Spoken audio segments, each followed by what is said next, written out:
Alright guys, I'm back again. So I took this thing into one of my friends. It's got a shop. He put a crank sensor in it and something else. I went ahead and just told him to put a crank sensor in it. But if you remember, my Dodge kept dying on me every time it got hot and idled. Well, come to find out, I think I found the culprit. I should have changed this first, but I figured while they was in there changing the crankshaft sensor, I would get them to change out the distributor cap and rotary button. And I don't know if you guys can see that or not. That rotary button is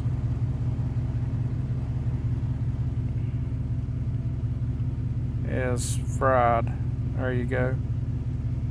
I don't even know how I was making contact, to be honest with you. And the distributor cap was burnt completely up. I don't know if you can see all them black places around through there, but it was burnt slap up. And that is not causing it to spark right. So they drove it. See, on the top side of it, I guess don't look too bad, but when you turn it over and get into it, you can probably see it better now since I put a little bit in the dark. There you go. See how bad that was? It's burnt completely up. So right now, guys, it's working like it should be doing. It's staying right there on the RPMs. It's not dropping.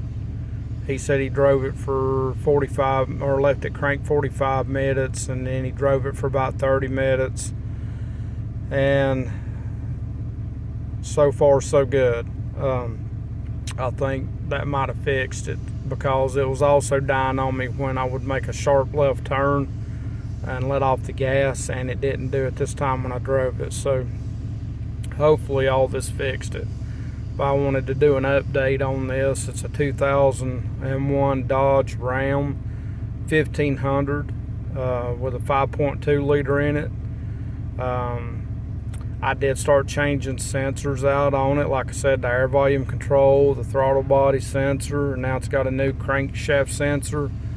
But even the guy was honest with me and told me, he said, I don't even know if the crankshaft sensor was bad, but since you wanted to replace it, we replaced it. But I also told him, I said, while you're at it, change this out.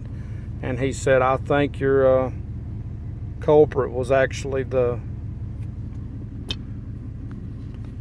cap and the rotary button. So anyway, guys, I just wanted to do an update, and if anybody's having problems with their Dodge Durango, or not Dodge Durango, Dodge Ram,